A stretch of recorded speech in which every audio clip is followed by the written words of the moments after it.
This episode is brought to you by Shopify.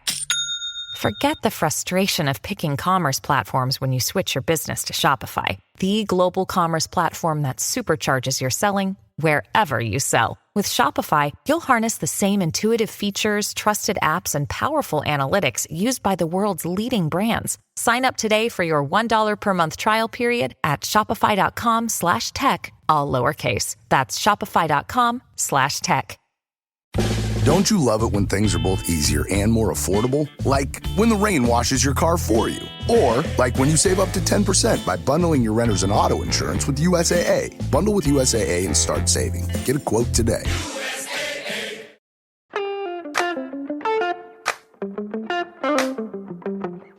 Welcome to I Don't Need an Acting Class with Milton Justice.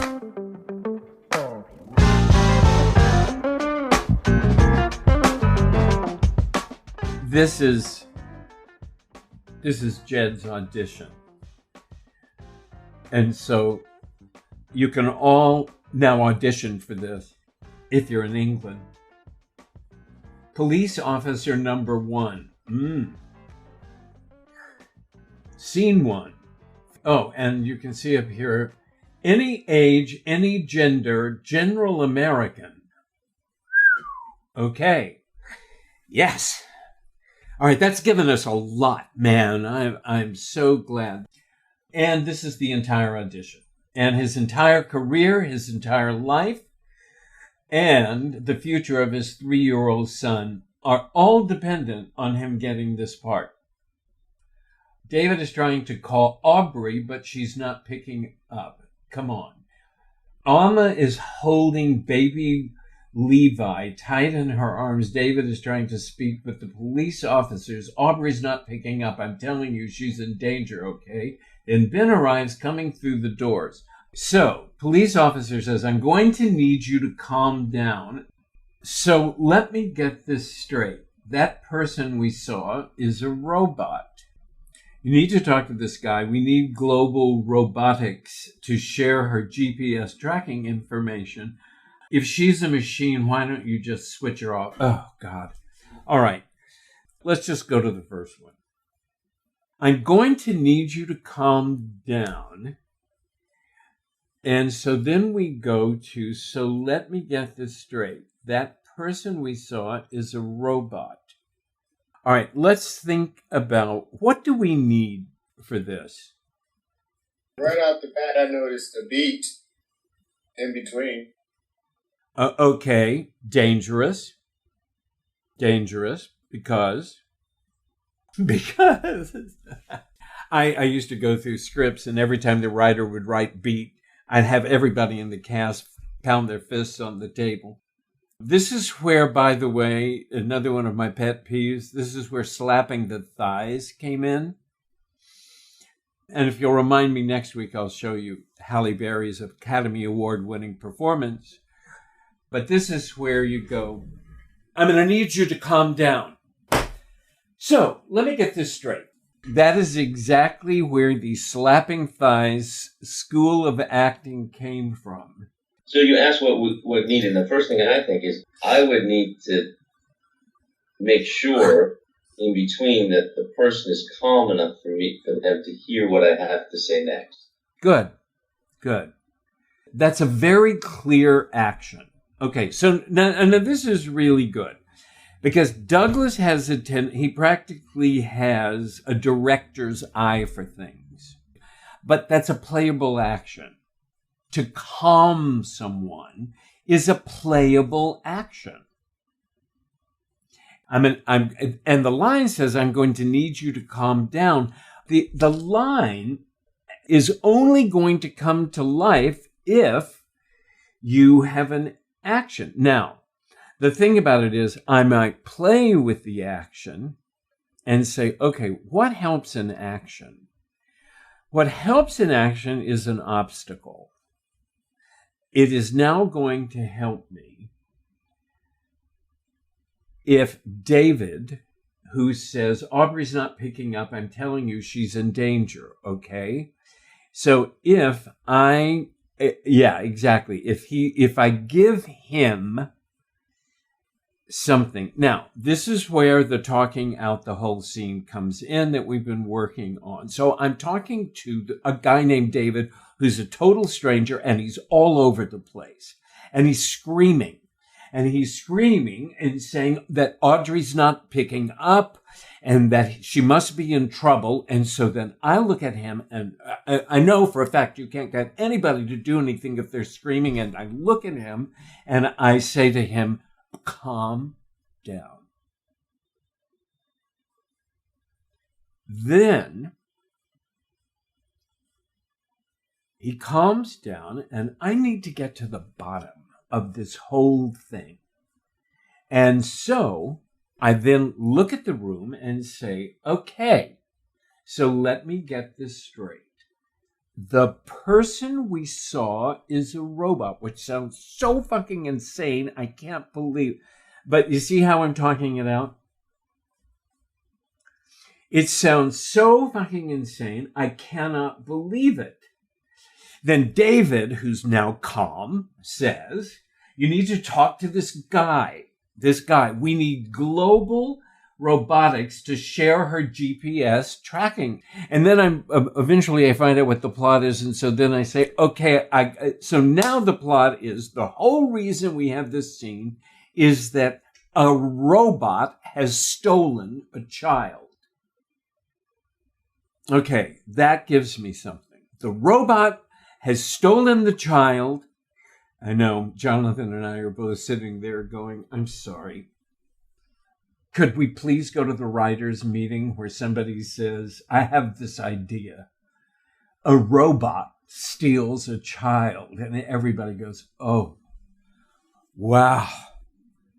But listen, here's the thing. And so many times we have to know what the tone is.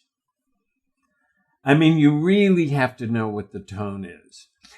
Daniel is auditioning for the musical Cinderella as Prince Charming in Syracuse.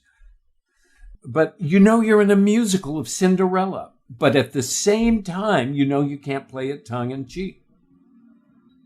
And by the way, what is really interesting is when you make it believable, when you make it work, they sit there and believe they've done good writing. They sit there and go, God, that scene works, man. That Jonathan, that was a great idea, the robot stealing the child. Okay, so Ben says, hi there, Ben Hoffman. I work with Global Robotics. David here was beta testing a new classified product for us. The officer then says, well, this classified product took Mrs. Flores' child tonight. They've taken two characters and made them one. One of the characters says, well, this classified product took Mrs. Flores' child tonight. And the other character then says, if she's a machine, why don't you just switch her off? So the writers at least had in mind one police officer is going one direction, one police officer is going the other direction. Okay, now, big note for bad material. Well, this classified product took Mrs. Flores' child tonight is a fact, a piece of information that can very easily be just simply reported. In other words, it's I am reporting plot. The way to make it interesting is to give it an action or impulse, if you will, that gives you something like Douglas is talking about that makes it interesting. So what makes it interesting, rather than just reporting a fact, is if you will talk out some kind of impulse. So I'm going to say, like, Ben says, I work with Global Robotics.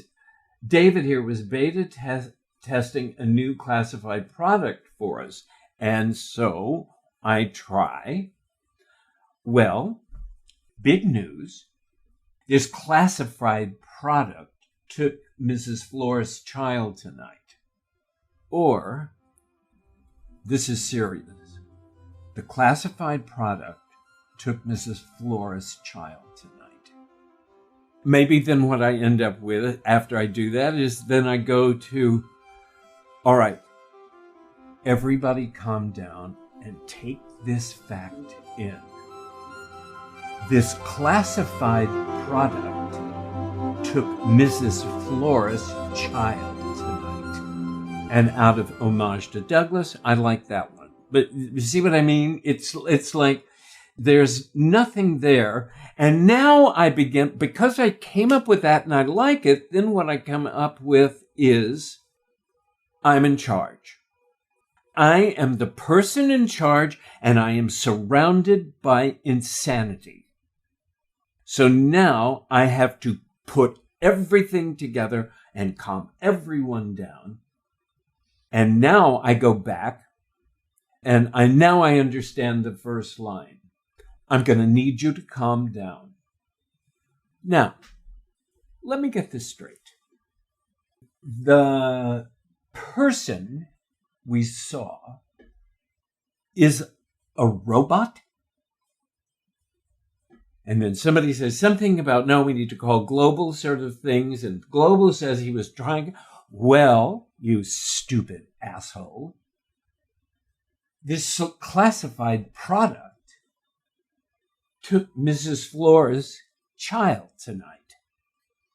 These products are extremely safe now when he starts saying that they're extremely safe with stringent safeguards, this must be a minor anomaly.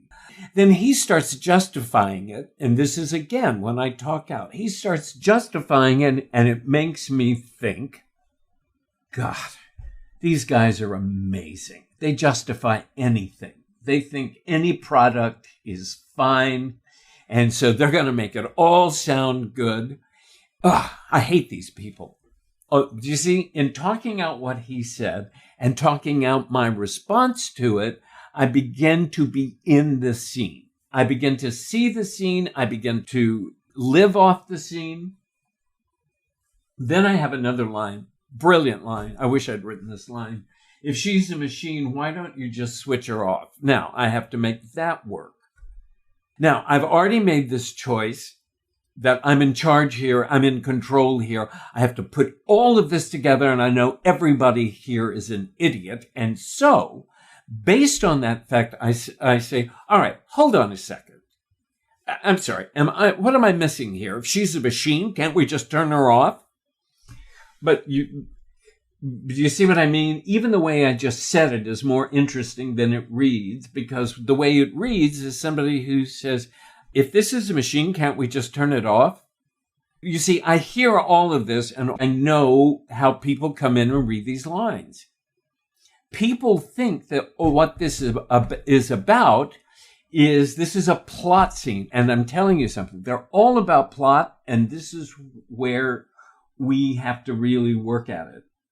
Because they're about plot, and making plot interesting in television is an art form. This episode is brought to you by Amazon. Sometimes the most painful part of getting sick is the getting better part. Waiting on hold for an appointment, sitting in crowded waiting rooms, standing in line at the pharmacy, that's painful. Amazon One Medical and Amazon Pharmacy remove those painful parts of getting better with things like 24/7 virtual visits and prescriptions delivered to your door. Thanks to Amazon Pharmacy and Amazon One Medical, healthcare just got less painful. In the time it takes us to say we're making a damn delicious caramel iced coffee with Folgers Instant Coffee, you know we're all about that drizzle. You could be savoring every sip. Damn right. It's Folgers Instant. Do you see what's happening? I already like it. I already like my choices. I still haven't read the whole scene.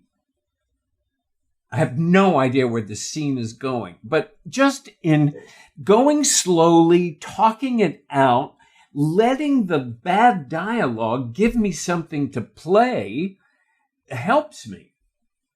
It's not that simple. We can't disclose details about the product. We need to manually shut her down.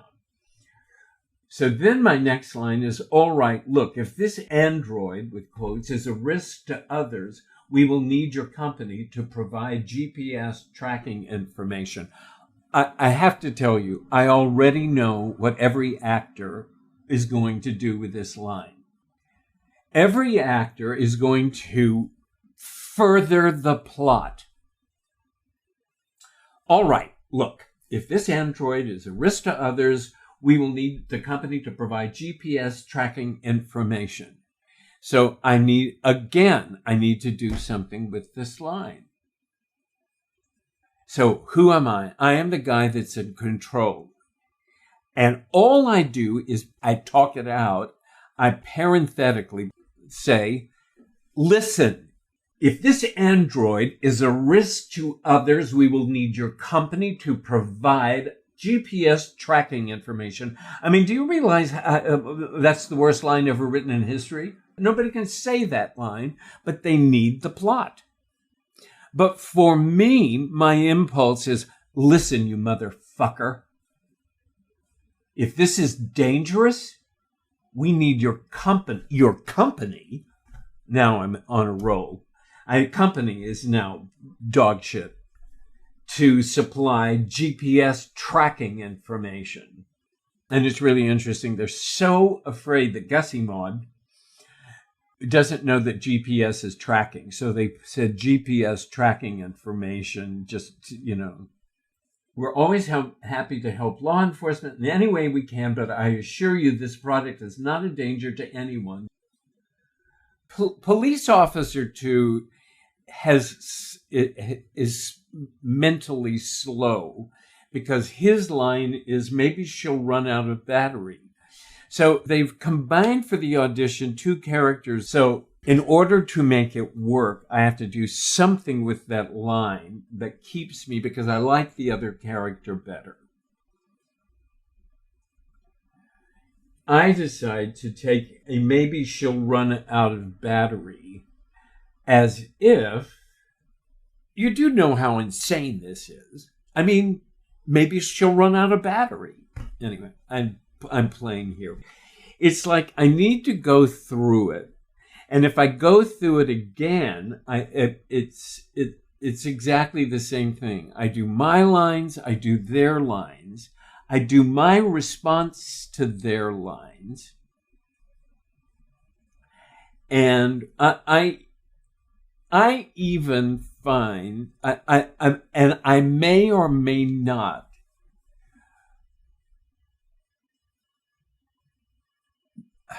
I add when I'm doing these things, which makes me think these people are insane. And when I say it makes me think these people are insane, that tells me what my impulse is. You may not have to. I do. I have to say, which makes me think. I just, somehow or another, it keeps me removed slightly because I'm very nervous about going there. I put it off for a while. Because I think once I go down that road, now I'm in the character and I don't want to make a mistake and I don't trust myself and I'm just not sure and maybe I can come up with something better. But, we've managed to go through it in 20 minutes and I think I can do this. Does that make sense, Jed? I know this was your audition and I just decided to use it. No, it does. It does. I like the fact that you said they're supposed to be sort of not good cop, bad cop, but they're like dumb cop, aggressive cop. But actually, the more aggressive, the more kind of, he's much more interesting. So rather than try and be sort of schizophrenic about it, you follow that line. Yeah. Because, seriously, my attitude is they don't know what they're looking for. I'm going to show them what they're looking for. And the more I talk it out, do you all see, the more I talk it out, then I think it'd be fun to play it. That's it. I talked myself into enjoying the idea of it. I talked myself into enjoying the idea of playing this cop that's in control, surrounded by all these people that are insane. And I just got to pull it all together, pull these people together. I need you to be calm. And if I go through it 2 or 3 times like that, then I'm not going to worry about the words so much. All I'm going to worry about is the impulse, or if you want the action, whatever it is, it doesn't matter. I go through the whole scene and get the whole scene so I can talk out the whole scene.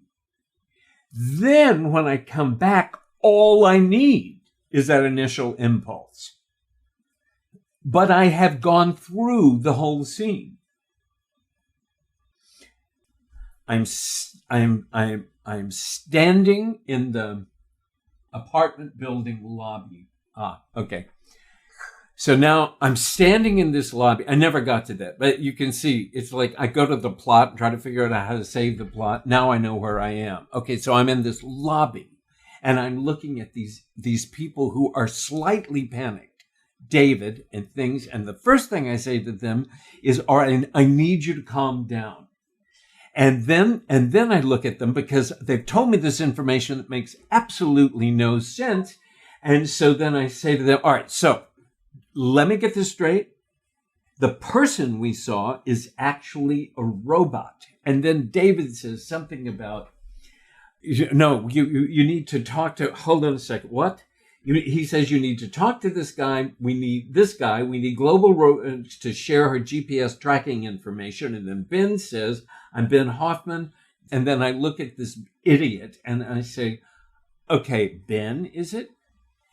So look, just so you understand, this classified product that you're talking about took Mrs. Flores' child.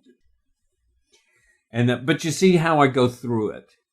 And I go through it a couple of times. Now, here's what I give myself permission to do that keeps me from setting a performance. By what is this, twice I've gone through it, 3 times I've gone through it, but the 3rd time that I've gone, 2.5 times I've gone through it, I began to find things like,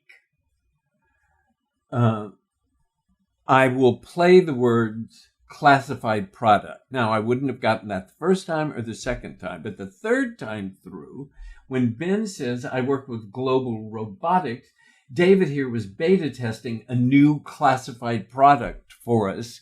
And so then, because now I'm more in it, so that when I say, well, this classified product took Mrs. Flores' child tonight. Do you see? I put classified product in air quotes.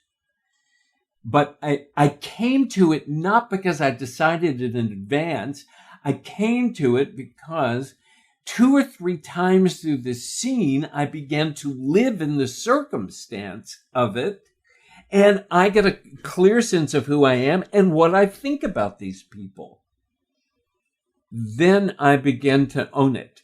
And oddly enough, I start to see myself in this circumstance. It's like all of a sudden I added the very last thing. I looked and I said, where am I? Oh, in the lobby of an apartment building. Okay, so now I see myself then. And to see these guys. I'm not great. I found one of the things I'm not great with is faces. When I'm visualizing, I don't visualize faces very well. I'm not quite sure why that is. I'm sure years of therapy would have figured it out. But at any rate, I do see the people. I do see them, I see them dressed. What I love what you did is you basically lifted up the roof of the exposition, which we know that's what it is. That's its function, which is part of what we have to do is, as actors, we have to get off on the conflict, which happens to use exposition as a way of expressing the conflict. Yeah. And the conflict is, I'm dealing with fucking morons, something's at stake, which is this life of this kid, and I have to fucking deal with this in some way, and that's the way, as opposed to, all right, now I gotta give this fact and give this fact and give this fact. Yes, Period. I agree. I quite honestly, it is the reason I have enjoyed doing this bad material. I found that I have learned so much about acting from doing it because it is like a technique exercise. A Rainmaker overwhelms me so much. We've gotten as far as what's that? Who's here? And it's just like, ugh, God. And then I have to go back and build him some more and build him some more and build him some more. But with this, we can really do this. But it takes in everything we know. I have to believe the character. I am committed to the character. I have to be in the moment that I'm in and in the circumstance that I'm in. But I have to make interesting choices. And I think that's very good, Douglas. I think the worst part is that you could do it with so much passion that you've done it. And you've loved what you've done. And then they'll just say the line. It doesn't matter. Horrible. I know.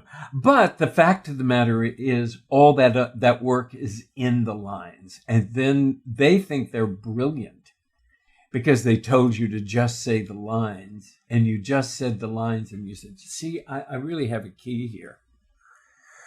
But the fact of the matter is all that work you did pays off because you do more than just say the lines. I mean, I really do see how I have been asked the question before about, what do I think that Stella would have thought about this period? And I think she would have found it fun. In the same way I do, because this is all her, translated through me. It is all her work.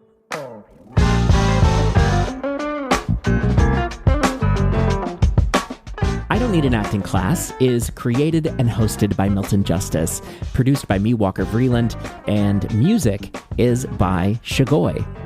I Don't Need an Acting Class is brought to you by weaudition.com, where you can sign up to be a virtual reader for auditions. You can also find a reader for a rehearsal or self-tape. It is the #1 resource for that purpose. And if you use the code ACTINGCLASS, you get 25% off, which makes it something like $10 a month. So check that out, weaudition.com. Have a wonderful week, and we will see you back here next time.